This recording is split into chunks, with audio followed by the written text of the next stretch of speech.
Welcome back, everybody. We're here with Cam for the promised finance episode.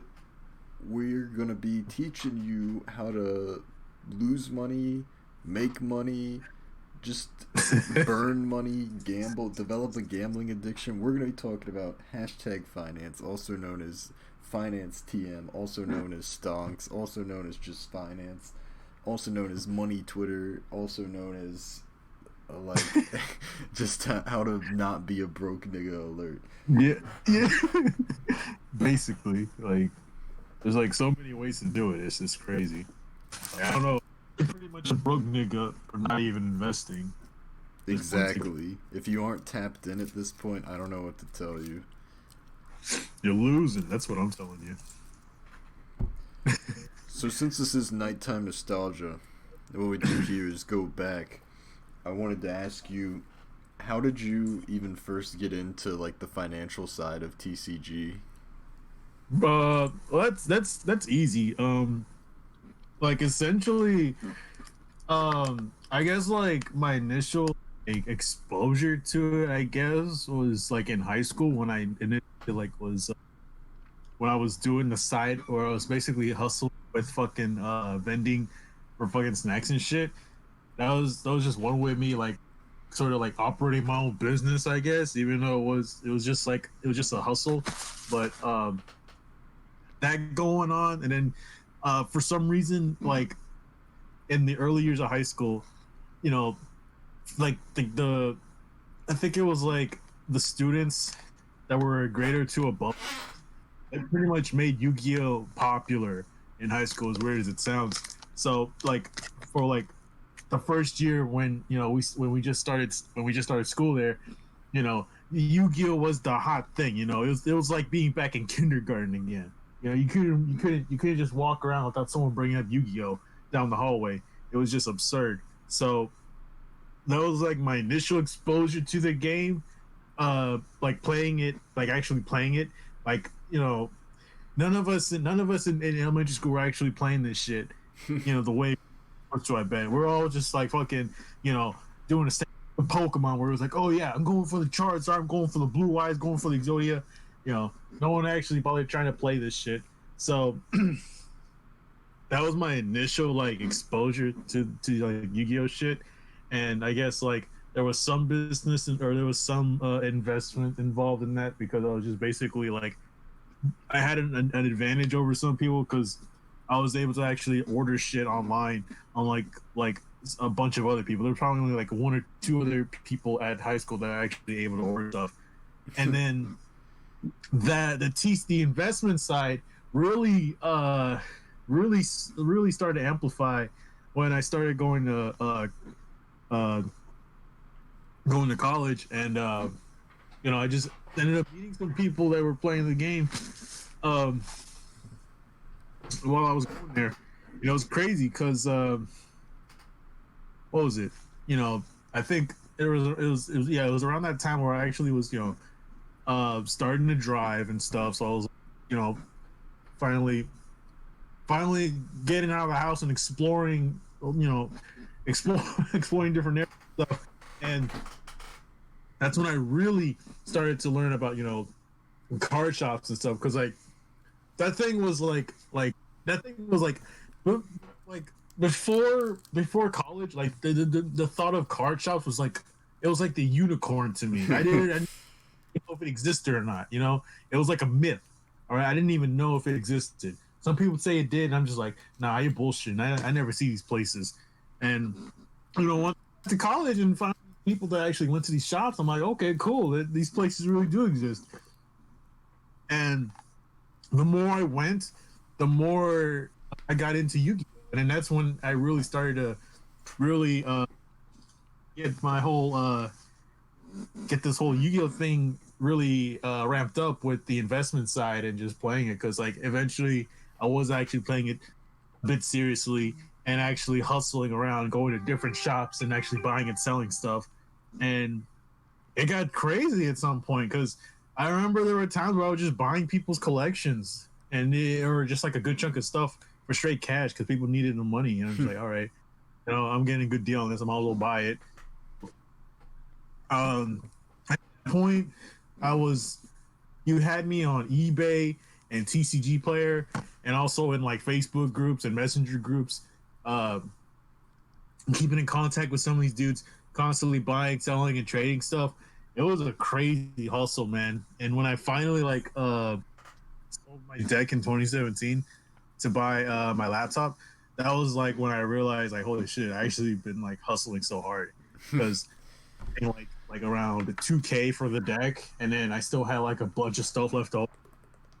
In terms of like stuff that I held on to, was that's when I realized that I've been really investing into the game because I had a whole bunch of this old vintage high rarity stuff that's just like I knew that was gonna be like value, and I just held on to it because I liked it, and that's basically where that whole TCG thing really started. You know, it was just from like high school, and at high school getting introduced to it, and then in college where I just really went crazy and crazy over that. I like that you mentioned the card shops because I was going to ask a question. Just for the people, I want to let them know just how financed out this man is. A pro finance move that Cam pulled back in the day was stealing from his local game shop. Oh, okay. No, that was a different. That was a separate thing. That that wasn't even a card shop, man. That thing was. There was some drama. There was some drama. There was some drama Tuesday involved with that shit. There was some drama Tuesday involved. That wasn't really a finance move. That was just a Tuesday. That was like drama Tuesday. That shit. That wasn't even a card. This is such a huge drama. Yeah, it's such a huge drama. I remember you like telling that story, and I was just like, what the fuck is this man doing? I know. It was, dude, I think the worst part about it was that like the only reason why it happened was because I ended up talking to some dude who who like literally this never would have happened if I never talked to this dude the same day that I actually did it, because we both, what was it, if we both haven't talked, I wouldn't have mentioned the X factor that would have led up to us essentially driving like 45 minutes from where we are over to the fucking place and actually trying to take that shit. It was absurd, man. This was just a mixture of things that happened at the wrong time, or it was just a mixture of like me being at the wrong time. Like if I wasn't there, if I didn't see this dude, this would not have happened. Well, to any LGS owners out there, don't fuck with Cam or he'll pull off a heist on your ass. Yeah. Yeah.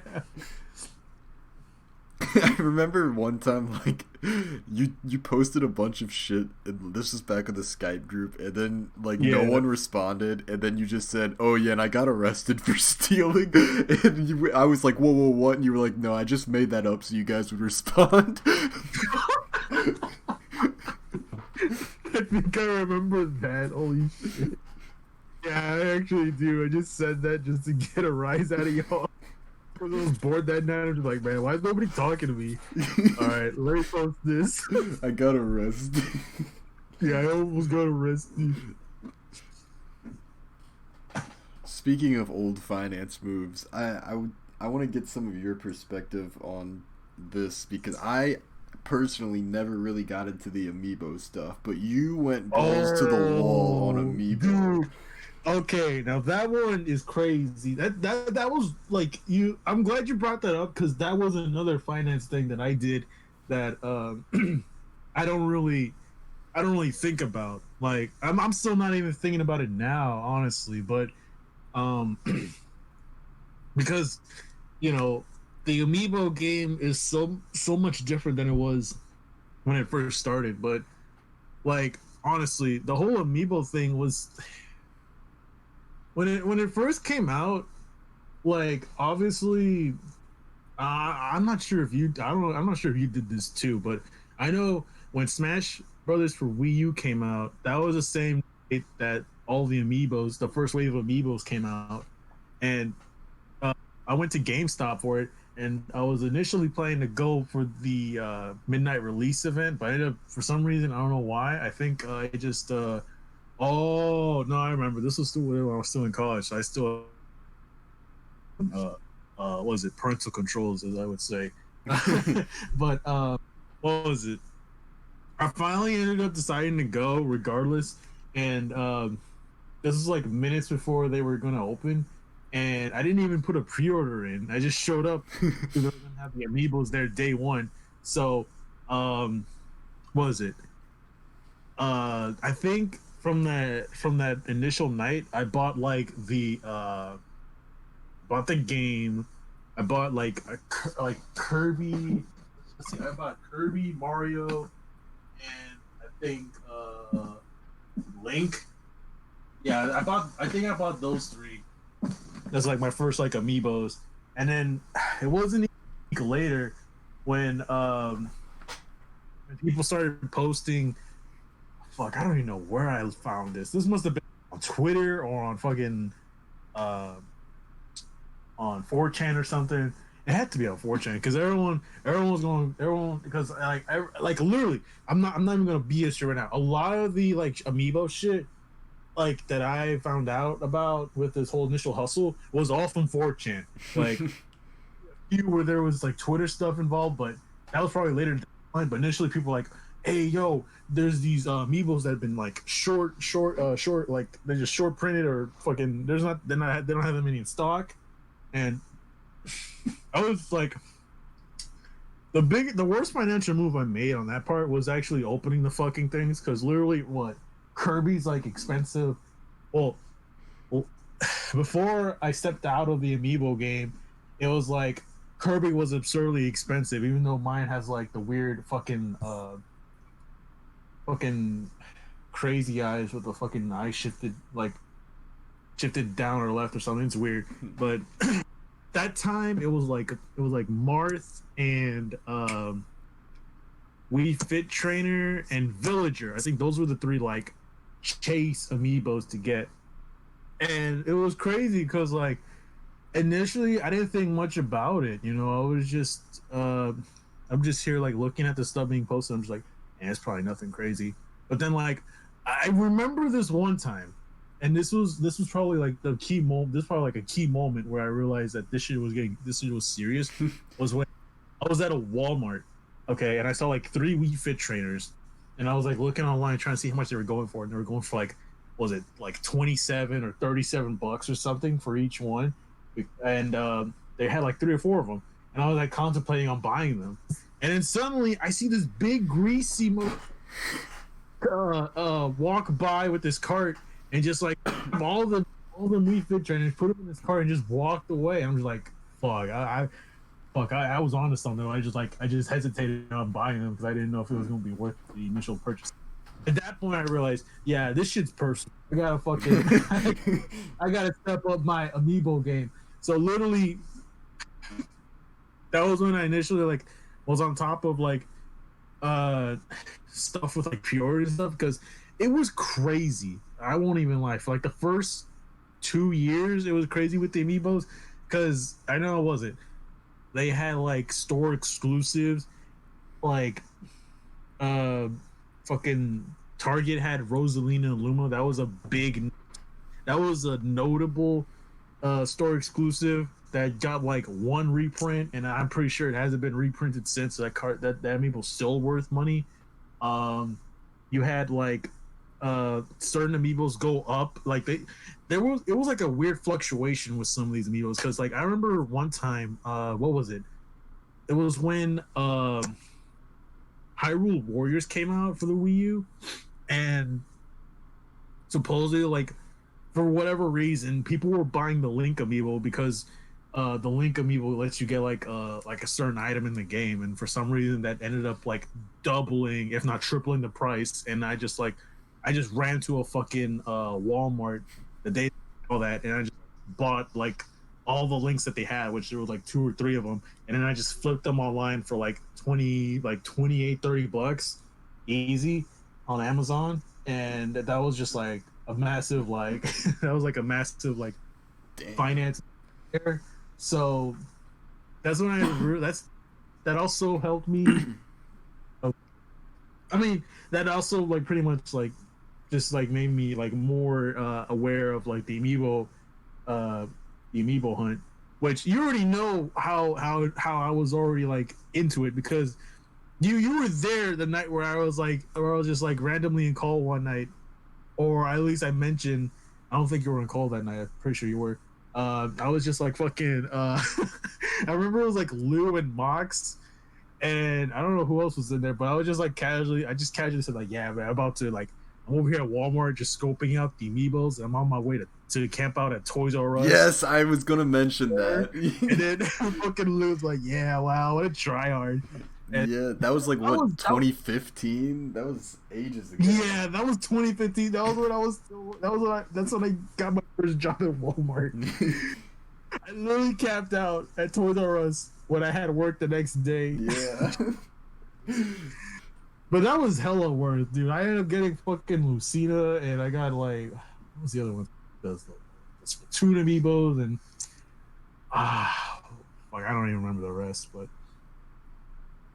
there's been like a bunch of times where like different amiibos were like coming in and out of like absurd high rarity because you had the silver and gold Mario amiibos, and the gold Mario amiibos I was that one hit me hard because that was when I was like going to Mexico that day, and that was the same day that the gold Mario amiibo like fucking came out, and then like every time we made a stop, I made sure that like I checked the fucking nearest Walmart nearby, even though we're just in the middle of fucking nowhere in Texas.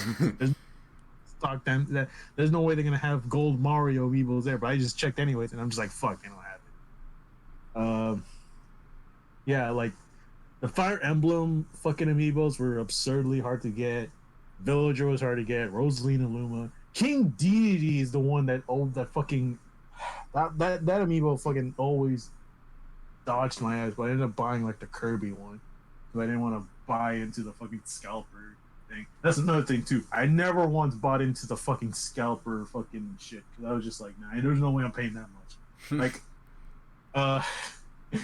it's crazy. Like, I don't even know what the amiibo market is like right now. I know for sure, like for like right now, certain amiibo like with how the amiibos, they're all pretty much like sold, like they're pretty much like stocked to oblivion.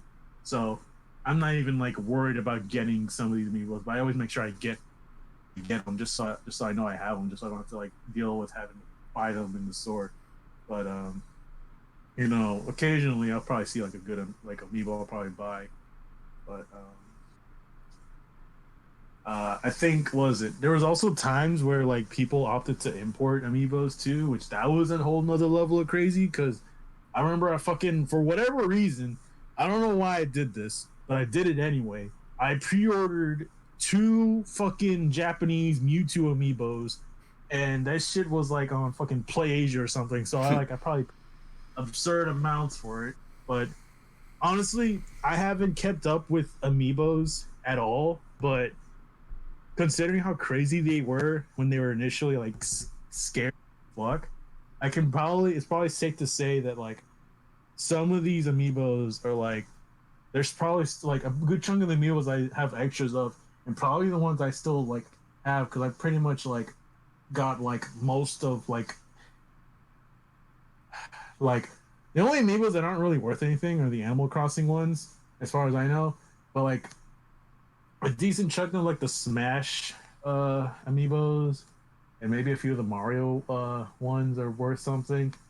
But like I remember when the Meta Knight got his there was like this huge massive restock of like Meta Knights, fucking what was it?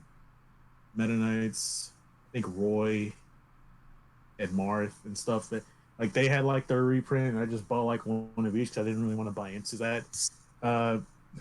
that fucking hype because I figured because like I went to like I don't know why or how this played out, but I ended up going to like a random Best Buy in Houston when there was like 2 or 3 literally nearby me, and at like nearby at home, but I just decided to go to Houston that day. I don't know what conspired that day to make me go there, to go into Houston that day, but I was just casually like, I was casually here and I realized, oh yeah, there's like this restock going on. Let's see if they have anything left. And I fucking go, and they have like three fucking white tables full of amiibos of like fucking like fucking Marth, Roy, and like was it Shulk? That was another hard one. Fucking Shulk, because it was fucking Xenoblade. No one gave a fuck about Xenoblade. Into amiibo, and that was another hot one. And honestly, I want to say like some of these certain ones, I definitely should have bought more of, but I'm pretty confident with the ones I had. Actually, I think I know why I was in Houston that day. I was probably because I was just like literally going around town, going to every Best Buy I could. No, that was a different day. But that was like a different restock because I initially went to Best Buy again to buy a bunch of Meta Knights because I know Meta Knight was hard to get. Like it's literally from that episode of Kirby where fucking they had the fucking figures in the candy or whatever, and like Meta Knight was the rarest one or something. Literally that shit. So I literally bought every Meta Knight. So I'm like, dude, it's fucking Kirby. It's Meta Knight. Who doesn't like the amiibo itself looks fucking cool, and that just like sold me on it. But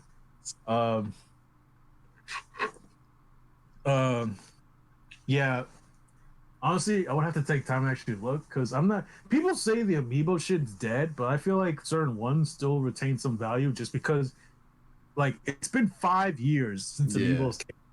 And they haven't reprinted so many of them. Like, I could really like every time I go to my the GameStop at the mall, there's always fucking for some reason there's extra Yarn Yoshi amiibos, which oh my god, that reminds me. Before Toys R Us closed, they had this exclusive giant Yarn Yoshi amiibo. That was one amiibo I really wanted to get because I knew that shit was gonna be hot as fuck. Big Yoshi. First week of that shit. Yeah, Big Yoshi. Literally, I wanted Big Yoshi, but like after a week after release, people reselling or trying to scalp that shit for $100, and that shit was probably like 30. So, yeah, I'm pretty sure there's still a market out there for amiibos. You just gotta like have certain ones that are either had to like hold on to these shits for them to actually have any value, or they just had to be like already hard to get ones. Because, I mean, I want to say the demand's still there and there's still a market for it, but with the recent ones they've been releasing from like let me say, I want to say like after Bayonetta and shit, like any like after initially finished the release for like the Smash Brothers Wii U amiibos, because they're still going through like the DLC ones for Banjo and shit. Like after after that Bayonetta release, I think like all the future amiibos after that were fucking they were just fucking they're just like the hunt was gone. It was just like oh, everybody has it now. I think the only legit I think like the last like hard to get amiibo was probably Piranha Plant because it was an Amazon exclusive, but I think that was like eventually restocked later on in stores. But yeah, man, I would actually have to take time to look and see like what the market is for it now, because I don't even know if like eBay's the only place you can buy amiibos from or something. But I always see like people like putting their shit up for bid, and I won't even lie, I'll probably go out of my way to import a fucking like Smash Brothers DDD amiibo just because I actually want one of those. But yeah, the amiibo game, that was something that was like that.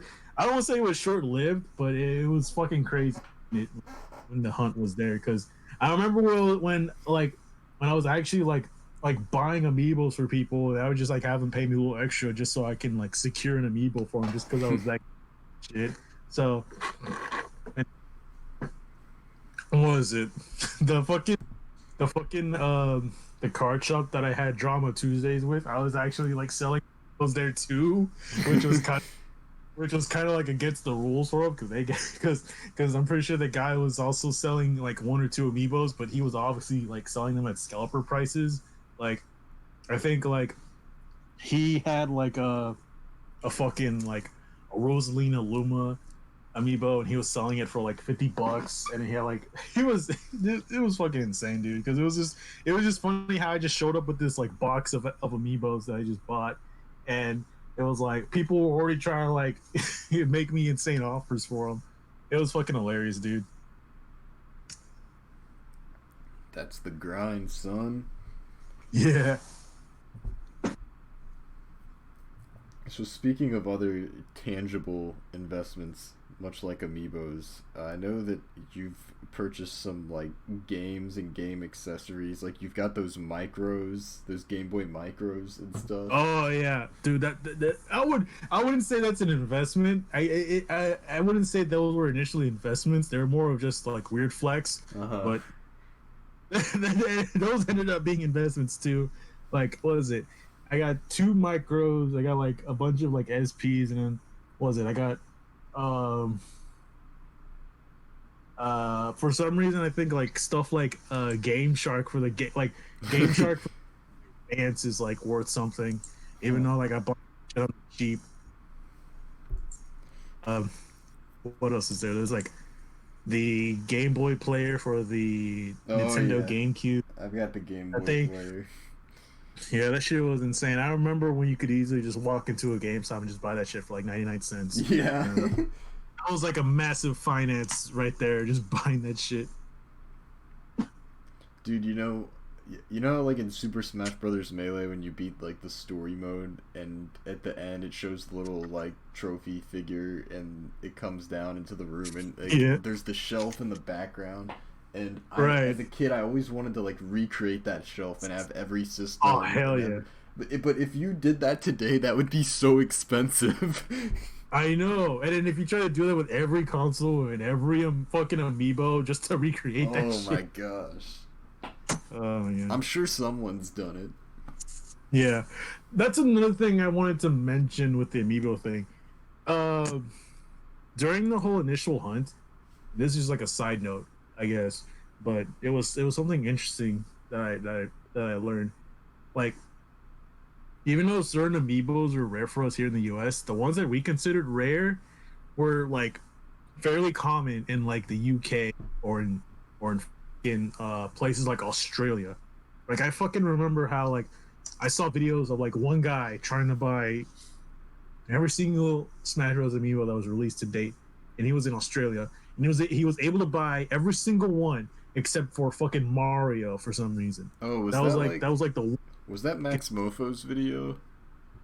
Because I think Max Mofo did something like that. Maybe I would have to check, man. I haven't seen that video in a while. I want to say yes, but probably not. But it was just crazy seeing like how these like certain amiibos were like a good chunk of them were rare. I don't even know what was the Japanese situation. I'm pretty sure the Japanese situation with amiibos, like, yeah, we just have them. You can just fucking buy them. But yeah, that was just like on an international level. That shit was like on another. Those thing was like on another fucking wavelength. What do you think is going to happen with the physical copies of Super Mario 3D All Stars? Dude, I couldn't even tell you. Like, I was actually thinking about that the other day, and like when I actually thought about it, I don't think I've seen too many copies in like GameStop or at stores. But if I go like, on Amazon right now and I just try to like buy it, I'm pretty sure I can. Yeah, it's like 57. I think on Black Friday or like Thanksgiving or sometime before Black Friday, they sold this game for like no, it was on release. They sold the game for like $45 or something. It was like some weird sale. I want to say there's value to be had in that game, but considering how it's not sold out yet, it's probably one of these cases where it's basically It's like with I guess like manufactured to demand. So as Mm-hmm. long as it's keep making more of it until March when they eventually stop. But uh I want to say there's value to. I want to say it's a good pickup, but honestly, I probably would like considering how Amazon had like that $45 like was it 40 or $50 sale for the game. I would probably hold out on buying it unless until they actually have a sale like that again. A sale like that again. Mm-hmm. I probably wouldn't buy it for 60. If it was cheaper, I probably would. But um, so far, I just only have my two copies one of which I haven't even opened. But yeah, I want it. It's something that I'm kind of like on the fence about, but I'm not all that certain about like what are the actual like numbers in terms of like how many copies there are currently Mm-hmm. in circulation. And I was honestly expecting there to be like some kind of bundle with this game, but they didn't really do anything of the sort, or like a special limited edition variant. So I kind of want to say that it's not a good pickup, but if you can get it for cheap enough, then yeah, it's probably be worth holding on to. Yeah, my issue is that even though they say like it's only going to be produced for a limited amount of time, I still feel like they're not ruling out the possibility of doing a reprint in the future, which is Yeah, like that's the whole appeal from an investor side with this physical copy is that if they stop producing it, there's still going to be a demand and people are gonna want this game. Like it's basically like if they truly did not produce anything past March, it would essentially be like the reserve list. It'd be like a reserve list Magic card, and yeah, that obviously is a great long term investment. The issue is Nintendo hasn't said anything like we will never reprint this again. Like yeah. the No, possibility is still there, which could theoretically like just evaporate any gains you make on it in the long term. yeah. Like I'm not. The game itself obviously going to have like a long term investment value just because it's Super Mario. Right. It'll start to see like in like initial returns after the Switch eventually until like eventually when Nintendo moves on from the Switch. But um yeah, it's that would take a lot of time, and I'm not sure if that the return on that on purchasing that game would be worth the wait. Honestly, it would probably it will just be something that you'll definitely have to like wait a long time to see like any like movement with that game because I want to assume that there's other people out there who have already like bought insane amounts of copies of this game, and once there's like any significant movement, people are gonna absolutely try to unload their copies. But I'm not really too sure. Like I feel like people have also like downplaying the fact that since it's still in stock, it's probably not as scarce as they made it out to be. Yeah, that's true.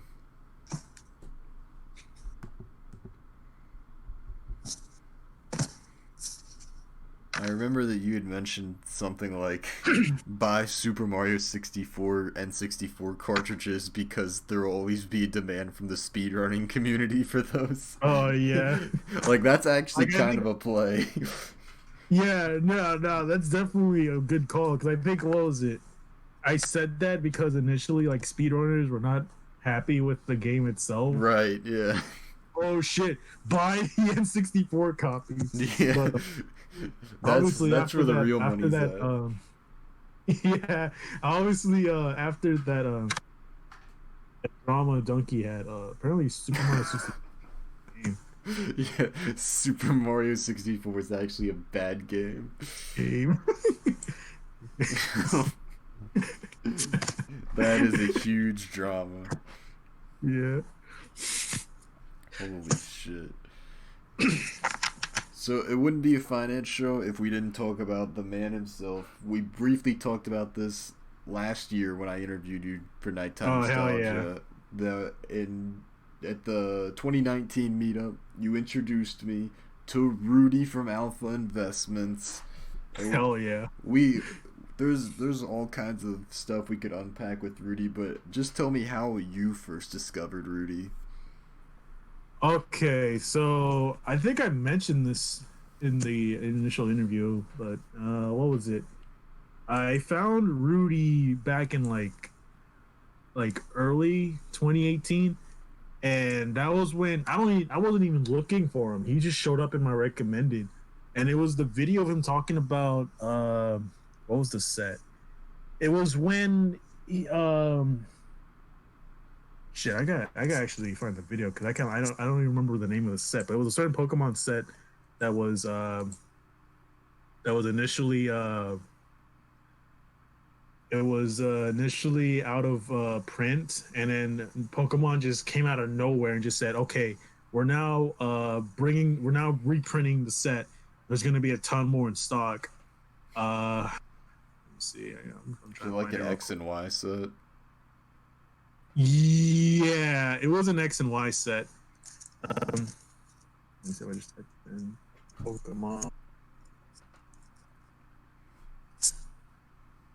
Okay, yeah.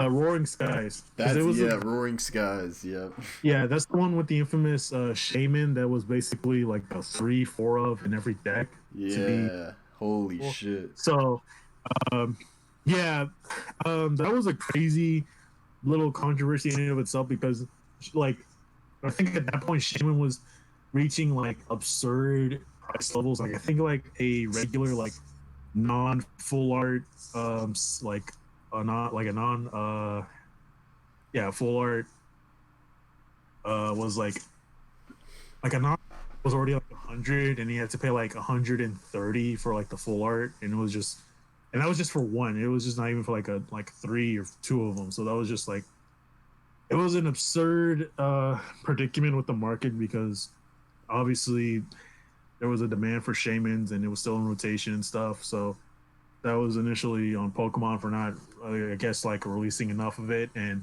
that was when people had already like stocked up on their initial investment on booster boxes, and once the reprint came out, that just killed the value so hard. But I want to say that video from like about 3 years ago, it had to be at least 3 years ago. Yeah. The one that really got me into Rudy, and that's when I just started watching him because I think like at that time his content was a lot different than what it is now. Oh, Because yeah.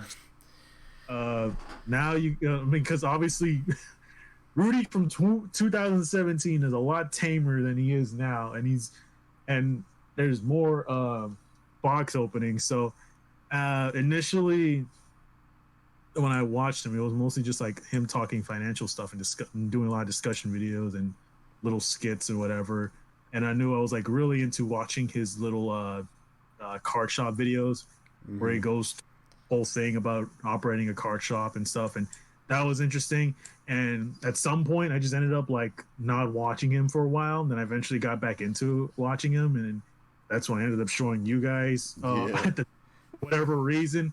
I don't even know what brought me to it, but I did it anyway, and that was You were just like, this guy's like good background noise because we were just oh waiting for yeah, people to that's get what it ready. was. It was good background noise, yeah. You were just uh like, yeah, like he sells these boxes to his patrons and then like he opens them on camera. yeah. Yeah, I was like, all yeah, right, cool. And then like I was like, huh, this is actually cool. And then I watched like, like I said, his favorite videos of mine have always been like the whiteboard videos, the finance whiteboard yeah, ones. Like that's just such good shit. And uh, like I was just starting to kind of get into the world of TCG finance around this time last year when we talked, right. and the viewers will be happy to know I finally have some skin in the game. Let me get my graded cards to. Let me see Oh if I hell can yeah. show 'em. Can I turn my camera on here, or will it not let me because I have? All right, it won't let me because I have Streamlabs running. So let me just pull it up on Streamlabs. Yeah. here we go. Let me expand my face. All right, I've got wait, where's all right, so right here's my one magic card. Wow, my camera will not focus on it. But that is an Urza's Mitre BGS 9, 1994 from Antiquities. And then I've got two PSA Pokemon cards. I've got my big investment, the PSA 8 Sabrina's Gengar first edition. Yeah. Cam put me onto this card because it has a history of censorship with it. You definitely can't see it on this camera, but you can see on the English version there's like little lines in the horizon, and that's where tombstones, or no, it was crosses. The crosses were censored. Yeah, the cross tombstones. Yeah. So this card, I guess I should say, I bought this Urza's Mitre for $60 back in June. Now it goes for over $200. Sabrina's Gengar, I don't remember the exact price, but I remember when I last looked for PSA 8 Sabrina Gengars, it increased like $100 within a month of me buying it. And then I've got this PSA 10. This is just a common, the first edition Team Rocket Slowpoke. Honestly, buying commons, unless it's like first edition base set, probably not like a good strategy, but I just love this card so much. I love this artwork so much. I just wanted to have it. If it goes up in value, maybe, I mean, it'll probably increase a little over time, but I just really wanted to have this card. But Sabrina's Gengar and Urza's Mitre, these are my big money makers. Oh, hell yeah. And I plan to invest more once I cash out of the stock market, which we will talk about in a little bit. Yeah. But yeah, so that's just what I've acquired in these past few months, and I gotta give shout out to Rudy for that. But you know, Rudy actually would probably be disappointed because I want to get your thoughts on this. Rudy, I'm sure you've heard him say with Pokemon it's different than Magic. In Magic he's confident with buying singles, but in Pokemon he only thinks you should buy sealed products, you shouldn't buy singles. Do you think that's a good philosophy? In some ways, yeah. Honestly, I'm not too much of an expert on Pokemon, but from I can see where he's coming from because there's a huge of buyers, and obviously there's a whole new set of eyes looking into buying Pokemon. Like that's kind of been like a thing for like the last 5 years with modern Pokemon, because it was like Black and White where it really started to kick off, and then X and Y you really saw the game really explode at that point. Mm-hmm. That was initially Rudy got into his skin in the game with Pokemon, and then even right now there's still people, you know, with everything going on right now with with influencers getting getting some skin in the game. They're, you know, that's just more attention for the game to have. And I want to say Yu-Gi-Oh is kind of having the same thing too, to a degree. But in terms of investing in Pokemon singles, I would say like certain ones are definitely more worthy or more of a better choice for investing. Like you mentioned with the common cards, I don't think those would be a good investment. The commons, and you know, I saw, what was it? I think I saw a video from Rudy where he talked about how like this one like old common or rare magic card like suddenly started seeing started to see like a massive buyout. But he mentioned that like not to buy into the buyout, right? Because like with that, in that sense, there's more to it than just the initial buyout, because obviously you're gonna have people that are gonna be sitting on a bunch of bulk of magic, and if a certain card ends up going up like a extravagant amount, then people with these massive quantities of bulk cards, they're just gonna instantly cash out and just destroy the market. And if you end up buying as a buyout, then you're just gonna end up getting fucking like you're just gonna get hosed. And that's kind of where I see the that's kind of where I would agree with not buying into like Pokemon singles or like commons and rares. But when it comes down to like the holos and stuff, I'd say those are pretty much that's all fair game. I want to say like, especially for the PSA cards, there's definitely value to be had there. But it all like I want to say that they're like even if they're not PSA, it'd still be a good buy. But considering how like there's been a massive like growth in the market, I would say like it wouldn't be too bad to try to look into it later, because I feel like right now everyone's sort of just like obsessed with getting into the Pokemon craze. So it's just like I feel like if you were to try to invest in the game, you have to wait for there to be a cooldown from all the initial hype around it because of all the influencers and the market reaching extravagant new highs and stuff. If there was like a moment where things were not as crazy as it is now in 2020, then I would definitely look into buying it, because at that point there's less risk involved with there being prices being possibly being more volatile, and more than likely you would definitely have some better luck trying to like acquire certain cards, because I'm pretty sure with how everyone's trying to buy and flip, there's just constant circulation of cardboard with Pokemon going around.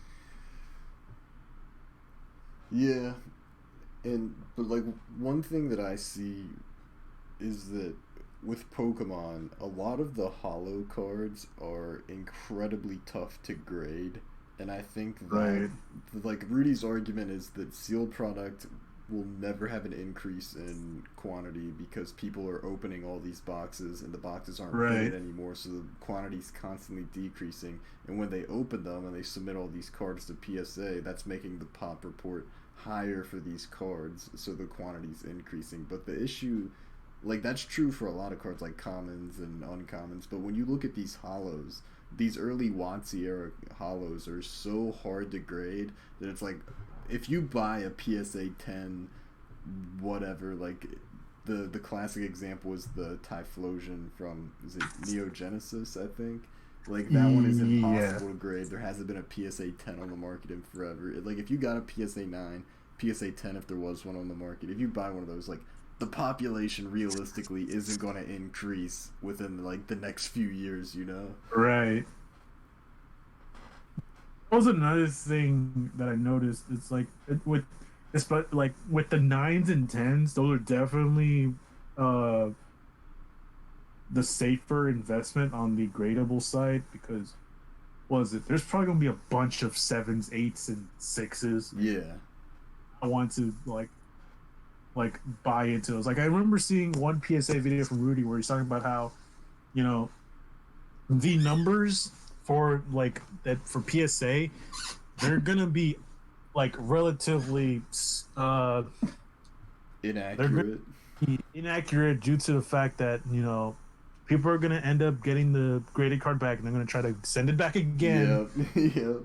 Degrade it, which that's actually insane of it in itself to me. But if you got a card that's actually gonna have a possibility of getting a 10, then obviously that's not gonna change. You know, you're not gonna like be like, oh well, you just gave me a 10 for this Pidgey and it has like a nick in the corner. Right. You're not gonna you're gonna take that 10 and just walk away.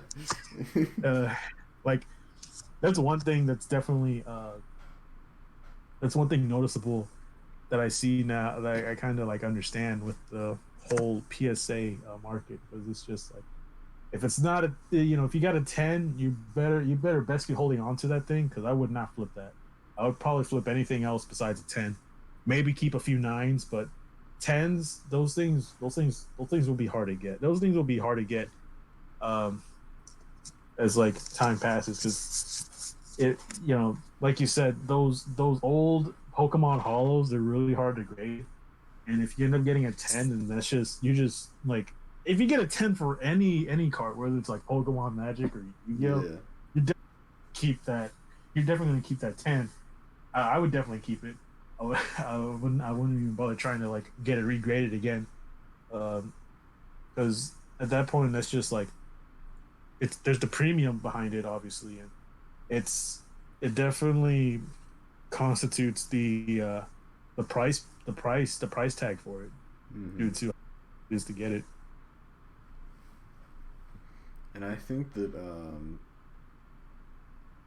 think like even PSA 8s for some of these hollows are probably like good to hold on to because the quantity is just so low for some of these hollows, and like 8 is just like that's the baseline for some of these. Like you pull them pack fresh and they're just 8 because the quality control of these cards were so bad back in the day. Yeah, true. Yeah, But yes, definitely the case. I'm wondering like obviously there's going to be a retrace in the Pokemon market, and in some instances there already has. Like the first edition base set Charizard is still going up, but if you look at the unlimited base set Charizard, it's actually retraced quite a bit in like the past month. So Yeah, there's certain instances where the retrace is already happening in Pokemon, but I think like the debate is, are we actually in a bubble properly understood?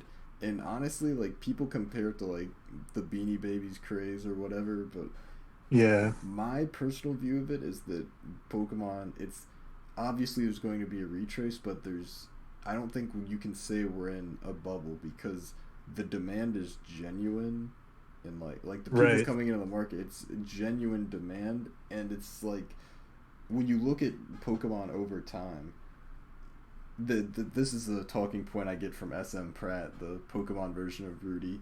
He says like if yeah, you look at 2016 with the Pokemon Go craze, everyone said that was a bubble. But if you saw someone selling cards for the prices they were going for in 2016 today, it would be a steal. So it's just like right, the cards appreciate over time, and obviously when there's a massive increase, there will be retraces. There was a retrace after the Pokemon Go craze, but then look where we're at now. It's boomed again. It's like there's obviously cycles stuff, and there's going to be ups and downs. But I don't think that you can say, no matter how much of a retrace there is, you can't say that this is a bubble because all of the demand is genuine. right. And you can't really, and yeah, I agree with that. Like, even if like if you like, let's say you bought into like you bought into like the into the initial hype and during the Pokemon Go craze in 2016. Um, I'm I'm pretty sure if you even bought anything from 2016 and probably like sold it in 2019 before the second wave of initial of of hype, Mm-hmm. you still would have made money. Right. If you held on to that going into 2020, you would have made insane like more. Yeah. So it's like sure there's gonna be a cycle and there's gonna be a retrace, but I there's no way you can say that like if you buy into it now you're gonna lose out on money because there's always gonna be a demand for it. It's genuine, and I want to say, unlike Beanie Babies, you know, the with Pokemon, this is cardboard. All right, these are more, I guess. There's more. It's not. It's like a resource that's initially, it's already like a scarce resource in a way. Well, like it was already scarce in 2016, but like you could already say that the scarcity already started when the game first came out, when the TCG first came out, because we were all just kids in the playground scuffing our Charizard on the fucking Yeah. pavement. We didn't have card sleeves and shit back then. So Yeah. I don't really like the comparison to the Beanie Babies because with the whole Beanie Babies, that's just like that's just apples to oranges. Yeah, I Uh, agree. Totally different. Because also with Pokemon, there's the nostalgia factor. Like right. people. I'm not gonna look at like some brown Beanie Baby and be like, oh yeah, I remember that. I have a good Beanie Baby. Yeah, that was a Yeah, good I one. remember when I beat That the was a Elite good Four Beanie with my Baby. Beanie Baby. Yeah, nothing beats a good afternoon staring at your Beanie Baby. Yeah. Ugh. But you know, this to use like Rudy's talking point from back in the day, he always said you can never have too many uh, alpha PSA 10 cards. And he has this one video from like 2017 where he's like, I want to remove all PSA 10 alphas from the market or something like that. Yeah. And his philosophy then was that no matter how you square it, these cards are undervalued because just obviously Alpha is a lot older than base set Pokemon, but eventually Pokemon's going to hit that age where it's like no matter how you square it, like these cards are undervalued, especially because Pokemon has way more of a nostalgia factor than Magic does. Right. It has a bigger audience. Right. So even if the quantity, base set, I would assume even the first edition had a larger print than Magic's Alpha, but that's because it had a bigger audience. So proportionally, like I don't think you can have too many like PSA 10 first edition base set cards, just like how Rudy said you couldn't have too many alphas because Right. like you said, like Rudy talks about how he would fucking be using like Black Lotus as a bookmark in the 6th grade, like you said scuffing the Charizard on the playground. Like, think of how many of these cards are in just like straight garbage condition just because Yeah. they were played with, but because they were played with, they have that nostalgia factor. So there's always going to be a demand. Right. It's just a natural scarcity of it, just because of because of the nostalgia behind it, and due to the time where no one would ever really think that these cards would have any sort of crazy value. Right. And now Oh, you hear so people. This is another thing that you hear a lot in any market is that people will be like, "Oh yeah, I'm gonna buy in when it goes back down." But I yeah, saw yeah, a yeah. video. Did you see the video where Rudy talked about that? Right, right. Yeah, I saw that one, dude. I was about to bring that up because Yeah, that he's like I agree with everything he said in that. That's just an initial indicator of the demand in the market. exactly. It's like It's if a natural demand. these are all if Like, they're saying they're gonna buy in when it goes back down, that means there's a genuine demand in all these. There's at the end of the day, it's people who want to buy in. Period. right, Which is a good indicator that like the price may not be coming down too much. right. Because like I end up relating to that video more because have I there's so many times I can remember where I had that mentality where it was like, oh, I'm gonna buy this car when it goes down. I'm gonna wait Yeah, for it to go down. I'm gonna wait for that shit to come down, and it never came down. So yeah, I definitely 100% agree with that video. As long as people are gonna like watch it and then say that they're gonna buy it when it comes out, that's a pretty good indicator that the market for whatever it may be for whatever collectible is pretty much healthy. yeah, and it's another comparison that it gets that I think is unfair is it gets compared to Bitcoin, which is like I linked SM Pratt's video on the crypto comparison. Like it's for the same Right. reason, kind of like with Beanie Babies, except at least Beanie Babies are collectibles, so there's some comparisons you can make in terms of the market. But crypto is just a totally different thing. Like the burst of crypto in 2017 after Bitcoin hit an all-time high at the end of 2017, almost went to 20K, and then just Yeah. plummeted, and it kept plummeting. And it's like, okay, but even if we are gonna make the crypto comparison, Bitcoin just hit 19K like a week ago. It just went back up in 3 years, just like that. It's like I always say, time in the market beats timing the market. Right.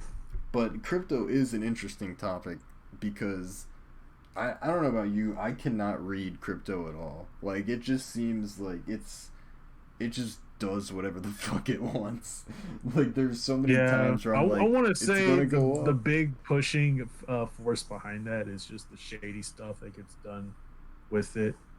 Um, that's just like me as an outsider. I'm not too heavily invested in crypto. Sure, I might have peeked at it a few times, and I like had like a genuine interest in it, but I couldn't really get into it to the kind of like the same way I would with TCG and stuff. Like I'm not gonna lie, I would actually probably buy some crypto, but uh, that the market is so unpredictable for It that. It's is. just like I need to be an actual crackhead to even like understand how this shit fluctuates.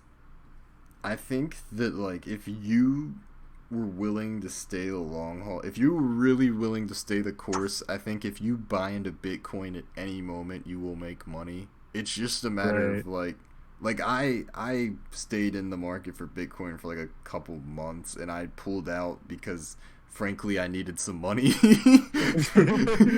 Frankly, I Yeah. just needed some money, and the minute I saw a profit, I was able to pull like a 25% profit. I was like, get him out of here, Yeah. Get out. get him out of my portfolio. So, but then like it just kept going up after I sold, and I was like, God, fuck, I cannot read the crypto market for shit. But like, Neither. if Bitcoin went to $0, I would not be surprised. But if Bitcoin also went to $100,000, I wouldn't be surprised in that case either. Like Yeah. it's just totally its own thing. I think it's a good long term investment. If I don't know, if I wasn't so committed to just uh, if I didn't prefer TCG, I would definitely be looking at crypto long term, and I still might Right. eventually. But yeah, Yeah. I highly recommend everyone watch SM Pratt's video comparing Pokemon to crypto because it's a good video on like the differences between the two. It covers a lot of the stuff we already talked about, like nostalgia and all that. But yeah, crypto is just so weird. But Yeah. I think another thing that worries me about crypto is that it's so heavily impacted by like legislation because it's kind of like there's not a lot of legislation surrounding it. It's kind of like the Wild West. Like they have tax laws for it and whatnot, but if a certain country decided to ban crypto, which they theoretically could do, like Right. that could affect the market heavily. Like you just don't have that with TCG. No country's gonna be like, all right, we are banning first edition base set cards from importing. Yeah. uh, yeah, that's definitely true. Yeah, because the thing with crypto is that it has more of a real world impact. So that kind of thing is where you kind of got to be on top of that shit on top of watching Bitcoin. It's just like there's too many. I want to say it's like it's not a bad investment, but when you buy into it, there's a lot of other factors you need to consider when purchasing it if you're trying to go for the long haul. Yeah, I still have some money in Chainlink because I think Chainlink is gonna explode, but we'll see on that. I bought in at like 14 and then it went to 20 and I was like, yeah, and then it went back down to like 10 and I was like, no. Yeah. Oh my god. So going back to the TCG, you've been opening, or I guess you have opened two cases of this new Yeah. Yu-Gi-Oh. What is it like Is gold, the maximum goal? Yeah. maximum gold? So you've got two cases open, two cases sealed. What do you think what's your TCG market prediction for this set? Are you thinking you're gonna make more money off the sealed or like more money off open? What do you think people should be looking for on this set? Well, uh, that's a good question. Obviously, for the long term, the sealed is definitely going to outweigh the singles, but I want to say like for the like within the time within like 1 year, there will be certain fluctuations with certain cards in the set that'll definitely outweigh selling the sealed product, but in also in a way, if certain singles end up going up, then that's just gonna push the sealed product also, because if the price hits a certain point, people are gonna eventually if cardboard ends up reaching a threshold where there's a where it outweighs the initial cost of the product, then that'll eventually lead to a bit of a temporary arbitrage where people will just end up buying the sealed and just end up flipping the singles. But um, I'm not sure if there's gonna be a situation like that, because the only times I've seen that happen was obviously with Pokemon, with Rudy talking about these different box sets and how he could get them on wholesale for cheap, and then all he would have to do is sell the packs and the promo, or was it sell like promos and certain things that come in it, and Yeah. then he would already have like a good chunk of his money in, and then the packs themselves would just instantly get you like easy profit. But for the long term, having sealed product of this set isn't bad. Um, lately, with the whole with people buying into Yu-Gi-Oh, uh, holding on to sealed product with modern Yu-Gi-Oh is not bad right now.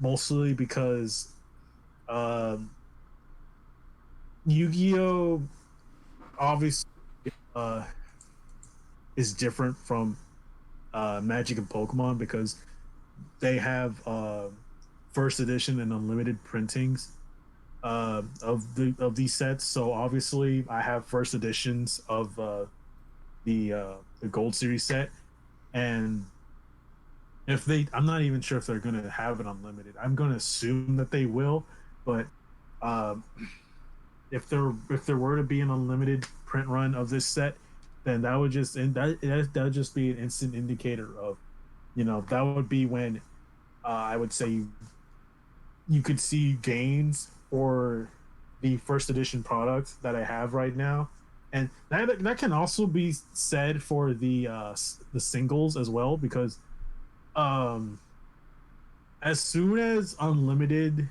as with any of these Yu-Gi-Oh sets, the unlimiteds are easily going to be the more expendable, cheaper option. Mm-hmm. But the with that, that's just going to put eventually end up pushing the first edition prices higher. And uh, I want to say, like, right now, there's good opportunities to get some profit in the set.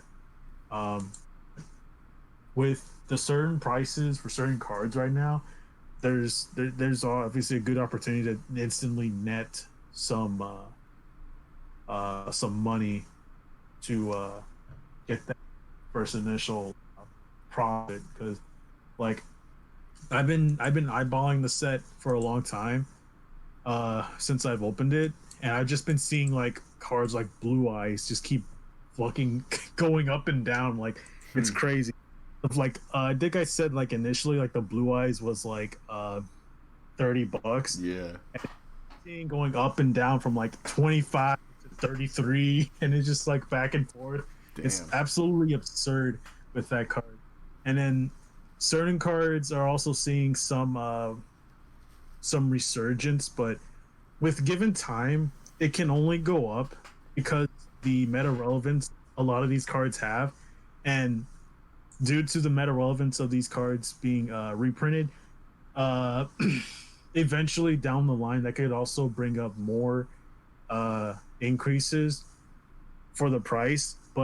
Um, but that would probably be like years down the line. But if I'm thinking like 1 year, like fast, if I were to fast forward 1 year, I could definitely see these cards like have some fluctuations where they start to sort of push upward in value.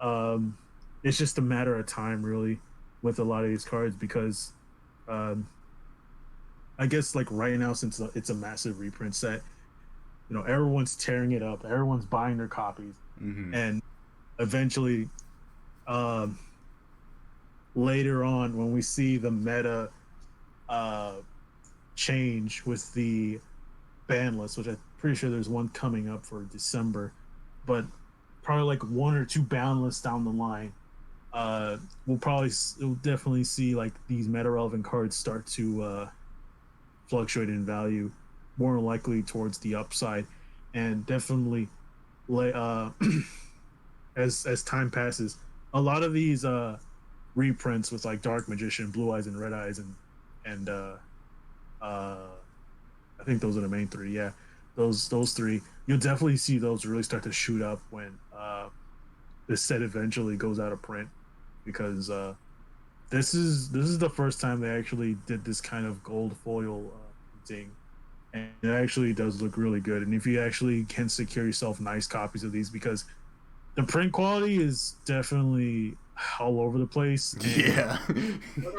another thing to note is that like there's obviously I'm not sure if it's because of the cards or just how they were manufactured, but they're definitely prone to some like fingerprint and like some scuff marks on the borderline. So if you can keep like if there's like the nice clean ones are definitely gonna uh have value, but this is just another long-term investment for me. It's just like it'll just be there, and I'll probably I'm already starting to sell some of this stuff, and I'm just looking to just right now move any cards I know that I should move right now, and then obviously hold on to the cards that I feel like that can go up more, and if they end up going up more, that's cool. I don't really see the cards that I choose to hold on to really depreciate in value. If anything, they'll probably just flatline, but it all depends on how long I hold on to it for, really. Well, there you go, folks. That is what to do if you're looking to invest in maximum gold for you Yu-Gi-Oh people. Like I love the way the cards look. I think the gold is really cool, but like damn, Yeah. or is the quality control on this shit garbage? Yeah, man. Like I haven't even. I've only looked at the rares. I haven't even looked at the gold rares, but some of these regular rares they already have like what's it? I already like saw like how I'm pretty sure I pointed out on the stream where it's like, oh dang, this thing has like a fucking like the thing looked like it got like caught in the printer or something. It was Yeah, like cut and shit. the shit's like far right. Yeah. Oh my god. Yeah, I need to scroll through the gold stuff because I'm pretty sure that I'm gonna like I haven't even like really looked at it yet, but I'll probably find like some weird obscurities there. Um, but this set definitely had a lot of quality issues because I've seen like photos online and just the different cards that had like different issues with them is absurd. Like it was pretty much free real estate. Uh, like let me see if I can find one. Probably a few. Oh yeah, here's one. This is a notable one. I mean, I'll just link this in the in the fucking finance. But this is what I was initially looking for when I was fucking trying to open this shit. Oh Like, shit. look at that. Uh, that shit went through the print twice or something. You got like two different card names, and you fucking got the text box fucking bling up with fucking gold. Uh, quality. So the last topic that I want to touch on, unless I end up going off on a tangent or some shit, is Yeah. my penny stocks. We gotta Oh talk hell about yeah. the OTC market, the OTC jungle, because it is totally separate from the rest of the stock market for the most part. It is its own beast, and I recently got into it this past semester. I started off when I discovered this company called XTRM, Extreme Biodiesel. But don't be fooled by the name. They are actually in the real estate market because they did a reverse merger at the beginning of this year with a company called North Star Homes, and they're in the hottest real estate market in the country.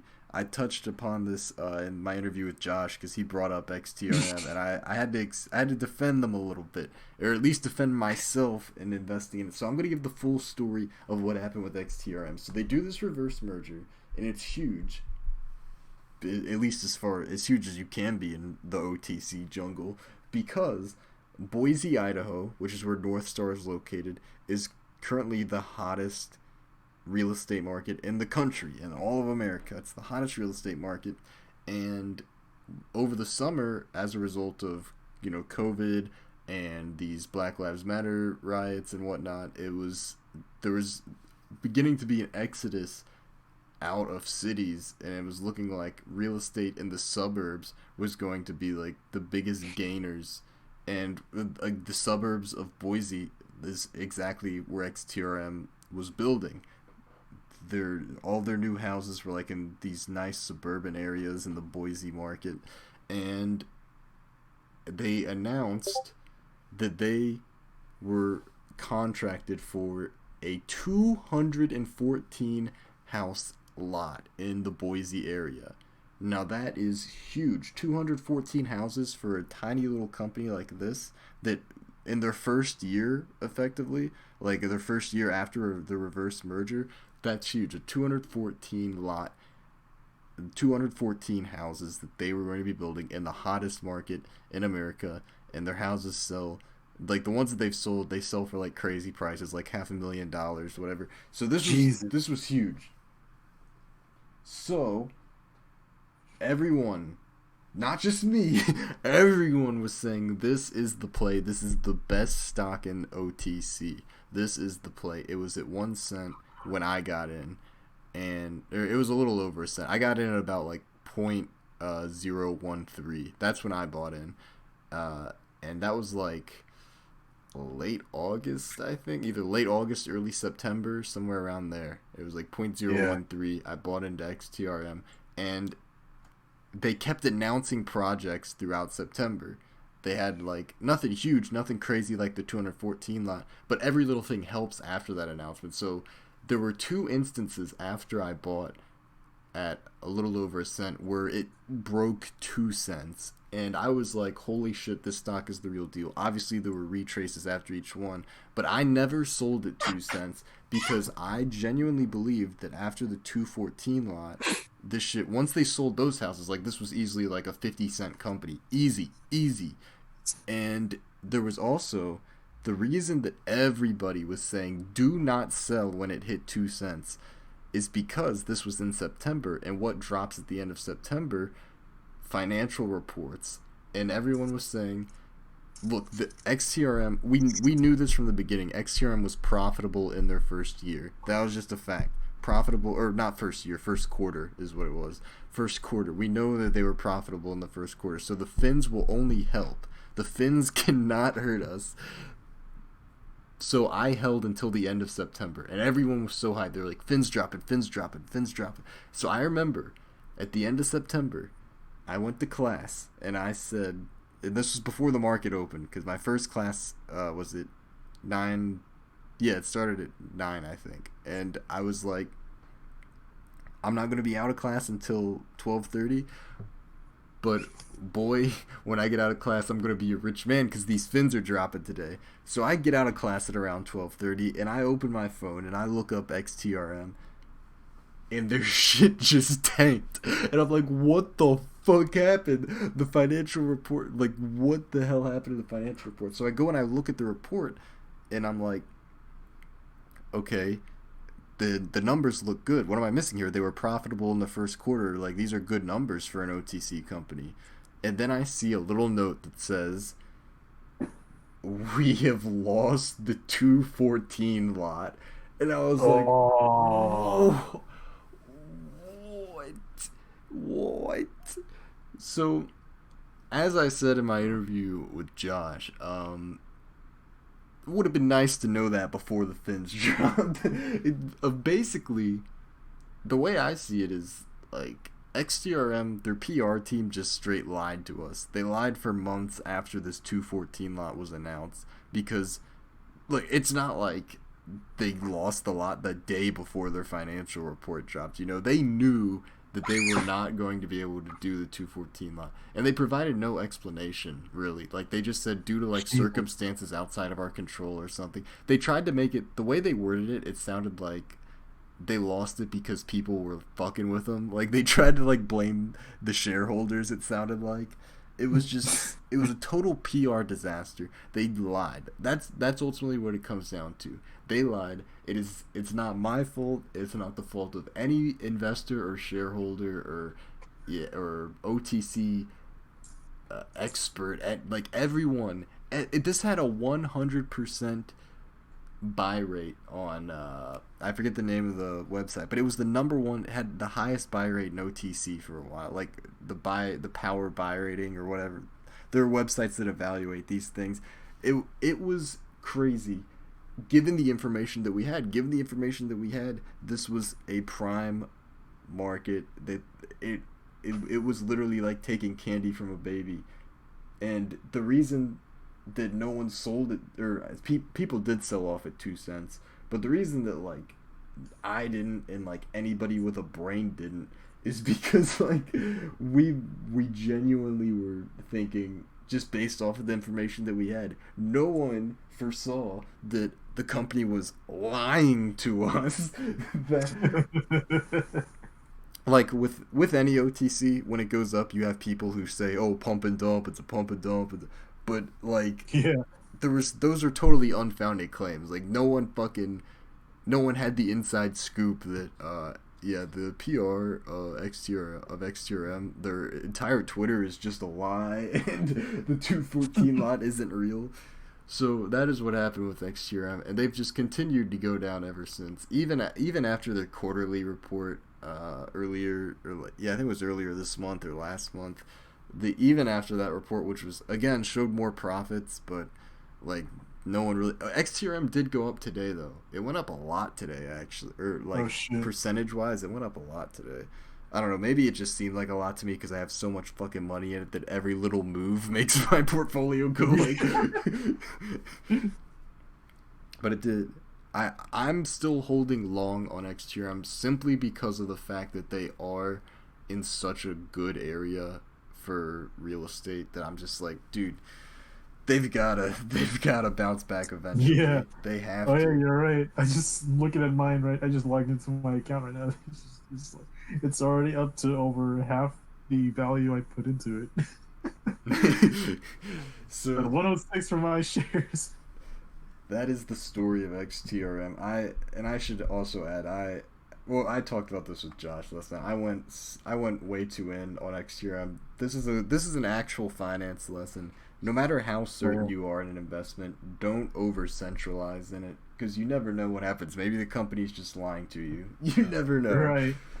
So don't over centralize in anything. Even with TCG, don't over centralize. Like obviously, like vintage Pokemon is gonna go up. Like vintage Magic will always trend upward. But don't over centralize unless you're just playing with fuck around money. But like if you're just fucking around, then you can do whatever you want. But if you're actually looking to invest, don't over centralize in anything. Yeah, I think when you bring up that point, I should also bring up the Rudy, I guess, philosophy with that, where like I'm probably gonna butcher this a bit, but essentially he says, you know, if there's a car that you like, you actually want to invest in. And I'm pretty sure this is also just overall good investing advice. Like if there's a car that you want to buy, don't just go all in. You slowly build up your position. Like you buy maybe 1 or 2 copies a week, right? And then cheap the next week or next month or whatever, however often you're trying to buy it. You keep buying it slowly, and then you slowly build up your position, and then suddenly, if it just fucking starts to see a buyout, then you are pretty much set to net any profit that you get from said buyout, and it's overall just like it's a good advice for just investing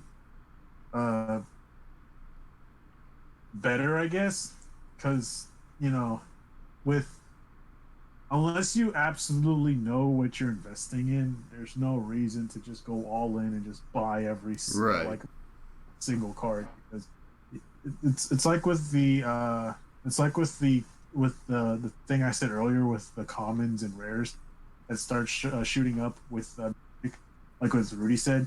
You don't want to underestimate the you don't want to underestimate the market in terms of like inventory and how much there is out there. You know, Right. if Because when there's the one sellers thing come out of that the woodworks, they can they can change everything. right, because like like I know this is a tactic that I'm gonna use myself, and I already know people have done this for like for however long they've been in this fucking TCG market. When you have people that sell like one or two copies of a certain card at a certain price, and that's not that's initially like a little notify like if it gets sold, that's just a like I want to say like for example, I'm just gonna bring up an example. I think that's just the easy way for me to explain it. Let's say, for example, you got a Harpy's Feather Duster from Maximum Gold. That thing is like averaging like around $5 or something. You're gonna have people that are gonna around $7, and you know there's probably gonna be one seller that has it at $7, and they probably have like one or two copies up, but they're sitting on a whole shit ton of copies because they're a big boy vendor. Mm-hmm. So when the card starts to go up, um, and it probably sees like like a buyout for whatever reason, and then suddenly the $5 copies are gone, then the $6 copies start going out, then the $7 start selling.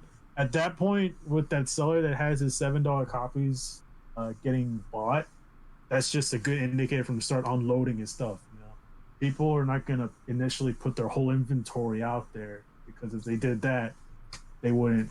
It would that would just dilute the market much. You know, people are gonna eventually people would eventually like in terms of the buyout, they're either gonna lock in whatever profit they can and just sell certain quantities, certain cards, with like they probably wouldn't list all their position online. They'll probably do it in increments where it's like 5 or 6 copies, and then once they get sold, they relist for a certain another price or the same price with a few more copies. And they just keep doing that just so they net the initial profit, and then you know if it bottoms out, it bottoms out. You know, it'll probably just list one or two copies again at like a certain price, slightly higher than what the market is trying to undercut each other for. Just move along with this day. That initial one or two card listing that's really above market value, that's just like a free notification gets sold. It'll be like, oh, I sold these two copies. Let me go take a look at the card right now and see what others like, you know, what's going on. And if it's a fucking buyout, then it's like, all right, this is where I start to really make money.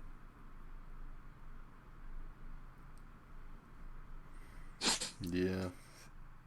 Isn't something like that kind of what happened? I think Rudy talked about how with Pokemon Evolutions when it first went up, like everyone just dumped their stuff because Evolutions went down for so long that everyone just was eager to Right, sell. right. And but now Yeah. it's just now that it's continuing to go up and there's still a demand for it, it's actually like hard to buy Evolutions now. Yeah. Just a mixture of just how fucking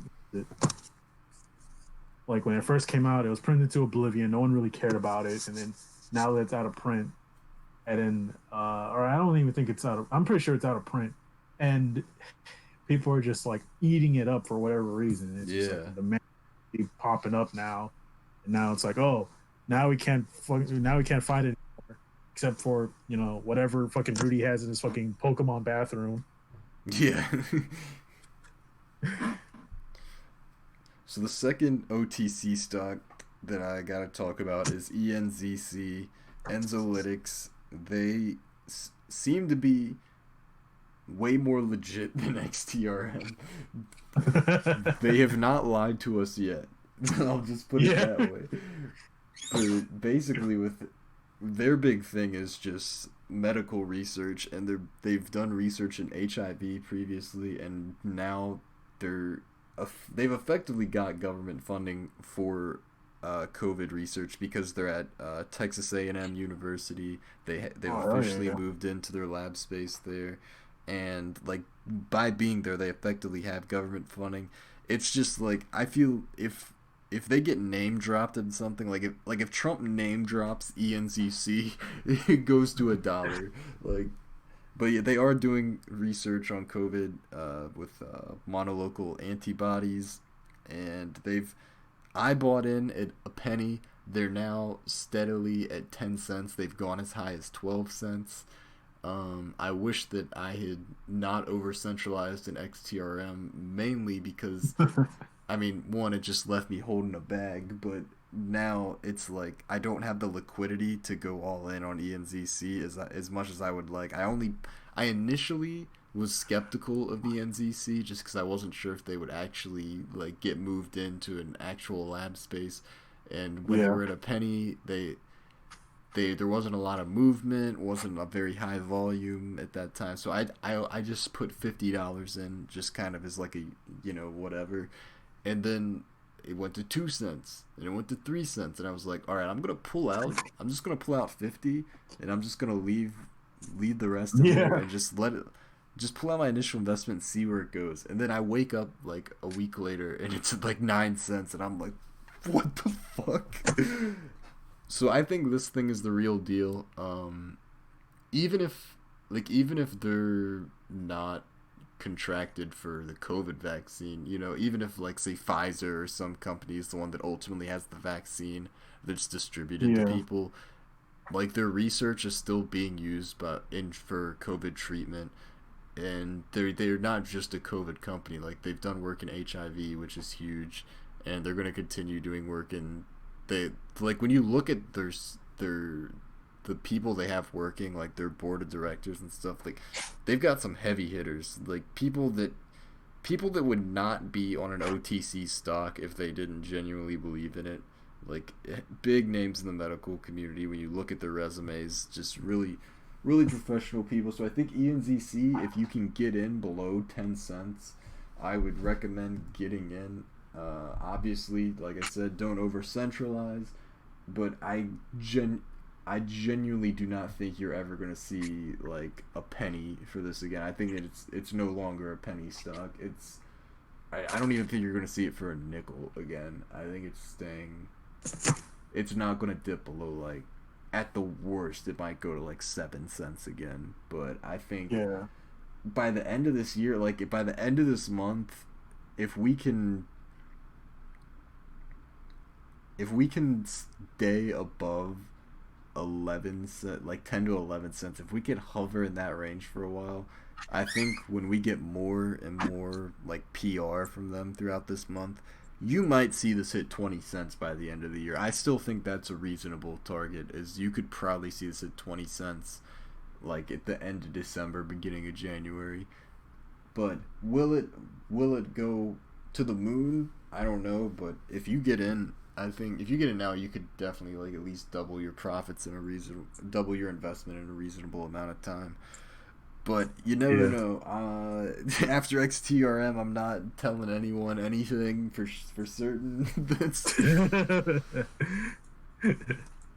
Yeah. That's just the way it is. ENZC has a ton of good PR. Like their PR is even better than XTRM's was back in August with the 214. I think like ENZC is just getting so many deals. They've also got subsidiarities already. Like they're just expanding so much in such a short amount of time. I don't see how this stock can fail, really. Like it may not hit $1. You may not see this be one of the penny stock success stories where it goes to the NASDAQ or NYSE, but I think you would have to try to lose money on ENZC right now. Right. I think one question I have is there any other potential investments for penny stocks that you're looking at right now aside from these two that you mentioned? Yeah, so I have a little bit of money in CBBT. They're a I don't even really know what they do. They do something in the medical field, but it's they have a big merger coming, and that is why I'm in there. I bought in at a penny, and they're currently sitting at around 2 cents. They've gone as high as 3 cents after some really good PR, but it's retraced down to around 2 cents now.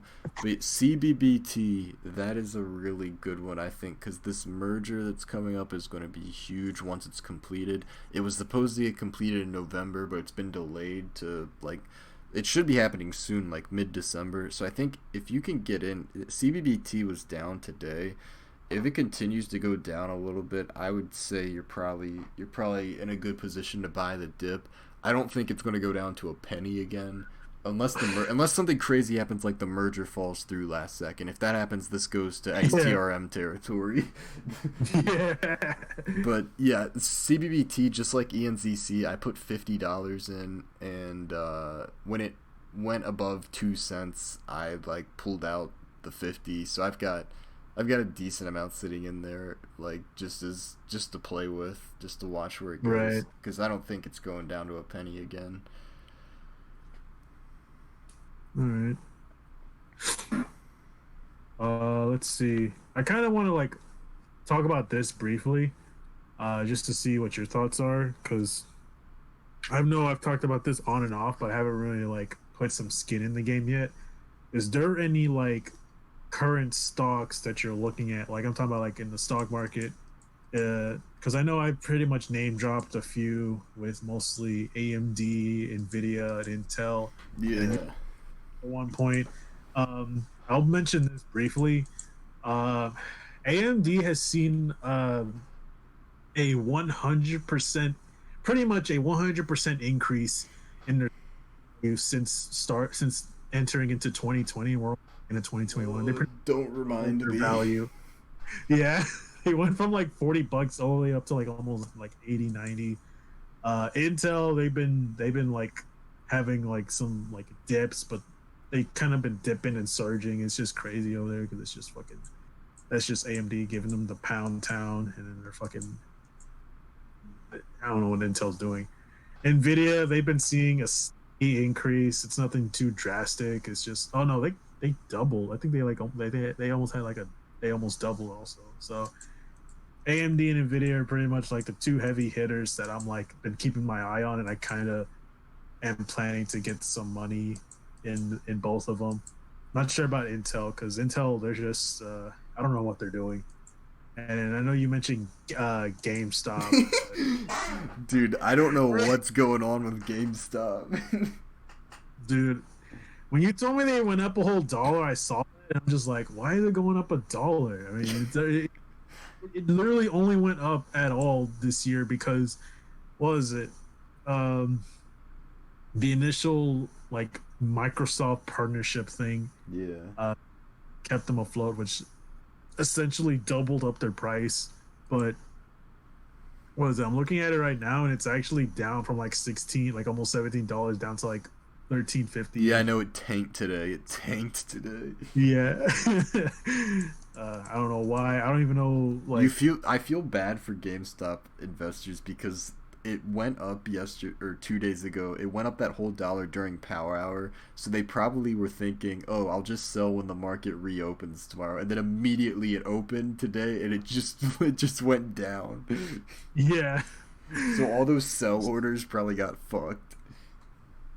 Yeah, I bet. Like, if I was an investor that just like was either held on to that shit for over a year, or like, I mean, I wouldn't even say hold on to it over a year. I want to say if I bought into it like in early 2020 and it just went up to like 16, I would have just sold out at that point. I wouldn't have stayed in longer, because I have no idea how this Microsoft partnership is going to work out, because I literally talked to some of the employees at the GameStop at the mall, and they're just like, yeah, some locations are going to get remodeled, and fucking they're going to have like they're using like Surface tablets and basically having like some Microsoft products in there, which I don't even know how that's going to work out. All I know is that they're getting a share of money from selling Microsoft stuff. So basically, they're basically being kept afloat thanks to Microsoft willing to share some of that money that they're making, because obviously, with everything being with there being some emphasis on digital, um, anyone's looking to get a piece of that action, especially GameStop, because they can't fucking people off on these games forever. It's just it's just a sign of them trying to adapt into the market. I'm not sure Right. how that's going to work out for them long term because I remember in early 2020 I saw a Rudy video where he talked about how like Target was looking to be your next. It was like a sarcastic video, be like Target is going to be your next LGS. Oh yeah. And I'm just like, bro, that actually came out. That would have been like the death. That would have been like the final nail in the coffin for GameStop, in my opinion. With COVID, that shit probably ain't happening anytime soon. So, if it did happen, it probably would have put GameStop in a tighter spot. But I'm not sure. I want to GameStop so die out, but they're just prolonging the inevitable at this point. Yeah, honestly, I wouldn't buy into GameStop. If you had a huge amount of capital that you could just fuck with and you could maybe short the market on it, you could maybe catch it at a power hour like 2 days ago and make a lot of money. Yeah, But I, I would stay far away from GameStop just because it's so unpredictable and there's just like so much risk associated with it, and I they know really don't have good PR right now. they really don't. I don't know what caused that huge dollar gain within 1 hour, but all those gains got just obliterated today. So Yeah, I would just stay away from GameStop, especially if you're looking long term. AMD I think has a very bright future. You're never gonna see AMD for the prices I bought it at. I'll tell you that. You'll never see hell those yeah. prices again. They're So already like, what is it? I know. I'm just gonna like interject this real quick, but like I know like the whole shortage with the fucking graphics cards and the PlayStation 5 and Xbox. Like the one thing that they all have in common. Well, I'm not sure about the Nvidia side. I think like to a certain extent it's Nvidia also, but mostly the thing that the PlayStation 5 and the Xbox and the Nvidia graphics cards all have in common is that they're all the main part, which is like the APU for the consoles, and then I guess their CPUs and their graphics cards. They're all coming from the same place, which is from their manufacturing partner, TSMC. Yeah, that's the right one. Um, they're the one in charge of actually providing AMD with all the part with these parts and manufacturing the graphics cards and the graphics card nodes and stuff. And since that company booming with business since like this whole pandemic, they're actually having trouble maintaining. They're having trouble actually retaining any stock because of how many orders they get from other companies because AMD is not only their biggest customer. I think like they got other companies that are buying into them for like different um for different orders and stuff. But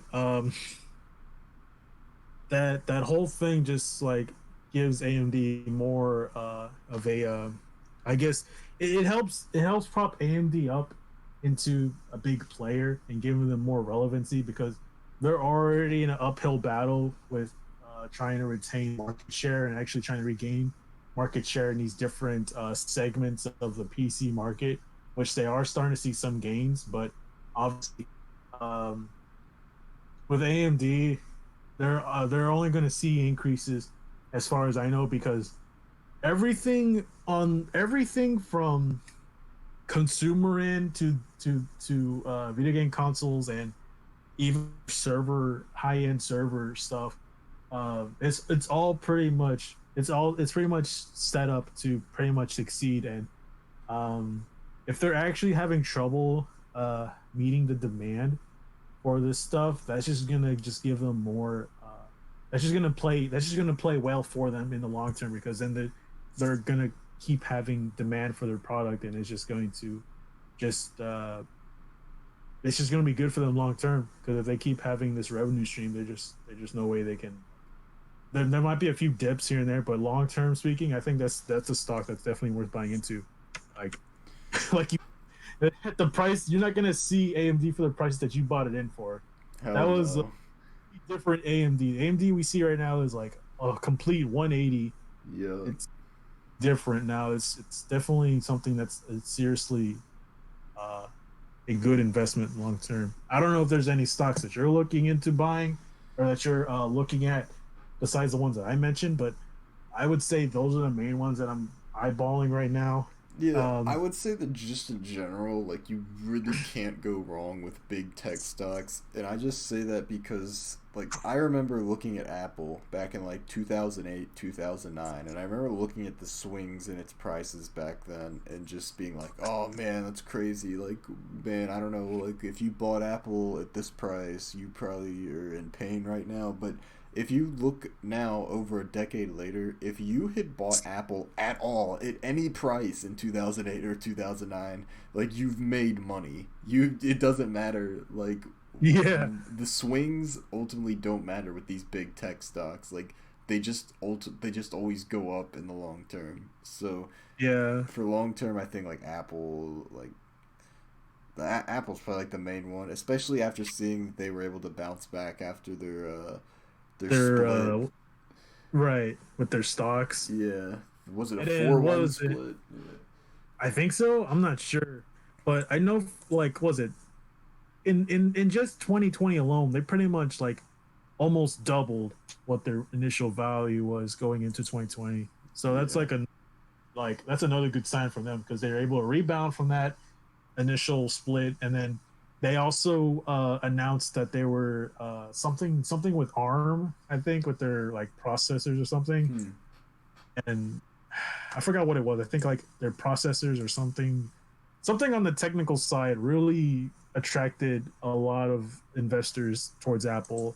Well, there's people going to be attracted to Apple anyways because it's a good American company to buy into. But um, obviously, on the technical side, they have some stuff that makes them look quite attractive to buy into, especially considering how like with Nvidia recently acquiring ARM and then Apple's trying to do something on their end with their own spin on that. And I'm not really too sure exactly on that because I'm not really sure what the whole big deal is with ARM besides the fact that it was a like open source thing and then now Nvidia owns it. So Apple obviously doesn't like working in Nvidia because of history of them working together. But uh, there's just this whole thing going on with Apple with their on their technical side in terms of like the hardware that really seems to have a lot of. It basically has like the entire industry eyeballing Apple from the technical side in that aspect, and I could see and like you said, like if you bought it in at any time like years ago, it's pretty much guaranteed profit. So it's pretty much another good long term investment. Yeah, it's pretty safe long term because it's one of those companies where it's just too big to fail. Yeah. Well, that wraps up Uh, everything that I had prepared. Do you have any final thoughts that you'd like to give? I think like the one quick thing I want to mention because this is definitely going to be something I'm really thinking about doing. It's not. I wouldn't say it's entirely financial, but it's definitely an investment on my end. So, you remember how I was at how like at some point in like 2017 or 2018, I was starting to do like TF2 trading. Oh, I'm dude. I'm actually with due to the recent news with what was it TF2 Marketplace going being shut down because of the owner who is essentially a Valve employee doesn't want to keep operating that website because of all the shady stuff. Or not really shady stuff, but there's a lot of stuff on the customer service side in terms of like with purchase and stuff that have just like made the website more of a hassle to operate than it's worth. That website is being shut down, and it's pretty much like the main website where you could buy and sell TF2 for hard cash, because with Steam you can only sell uh, you know, items Steam uh, for Steam currency, which you can't really use anything else. .tf was the only place you could actually buy stuff for hard cash, and you actually get some good deals on that. So what I'm thinking about doing, I'm thinking about putting like maybe like $100 into like keys and stuff, and actually see how that would work out. But the only thing that's holding me back from actually doing it is the fact that I'm not really sure how I'm going to be able to cash out if were to be some gains or whatever. It'd probably just be something I sit on until another replacement comes along. But that doesn't even sound like a bad idea either, because I'm just going to sit on that stuff and I'm not going to really do anything with it. Maybe, unless if I like find a good deal or something. Which that's another reason why I kind of want to like start putting some money into TF2, because I'm pretty sure that with the removal of Marketplace.tf soon, I'm not sure when, I think it's like at the end of the year or sometime in January, people are just pretty much trying to cash out as soon as possible. And with that being said, that's obviously a good opportunity to get some good deals on stuff. I already know there's already good deals out there, or I don't say there's good deals out there, but the market has already like fluctuated with the recent crash from 2019 with that unusual blip. So that one was already, that thing already, like that was just more stuff to just like get people to like, that was just another thing to like reevaluate the market and just redistribute the wealth in that whole thing. But I see it as like a long-term thing just to sit on and just wait on it, and just fucking like if a replacement comes up, that's cool.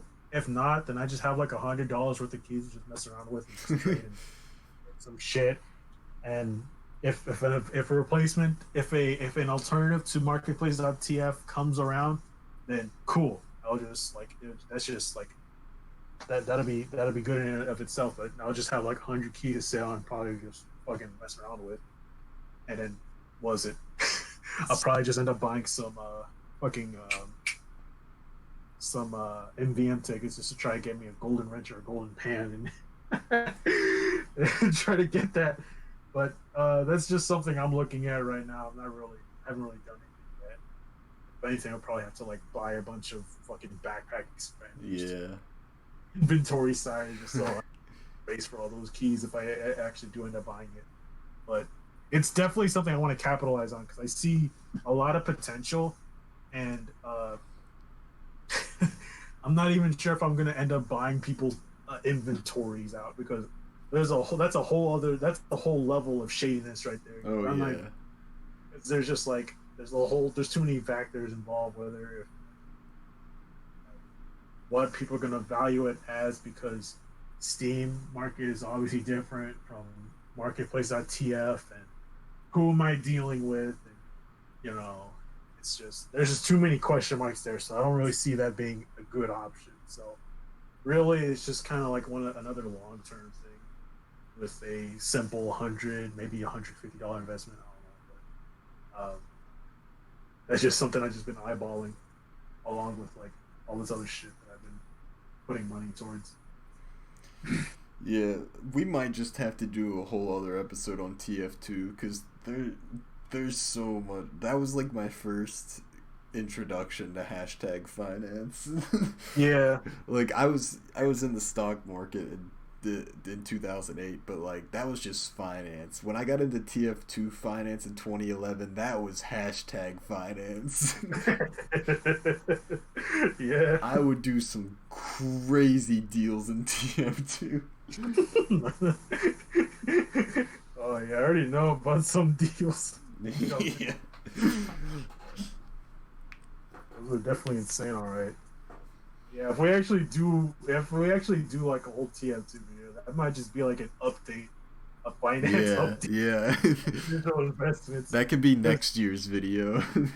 Right, because like I was like, I'm not even gonna lie, I was planning like a little like mini spreadsheet set up with all the stuff that I already bought in 2020 and just showing like how all that worked out so far. But now I'll just probably make it sometime before the year ends and then just fucking have that ready. Yeah. So, All right, well, we are almost at the 2 hour mark, so I think it's a good place to wrap it up. Thank you, Cam, for joining me, and thank you to everyone who's watched this far. I hope you are enlightened. Just as a disclaimer, nothing that we said here is financial advice. Invest at your own risk. right. Look for someone that has a reputable background and has a visor. Clearly, because we don't have the visors. We don't have the visor. This is purely satire. This is actually, seek a professional. It's like Rudy says, do your double D's, your due diligence. Yeah. Everyone loves their double D's. Yeah. All right, folks, do your own DDs, and I'll see you next time.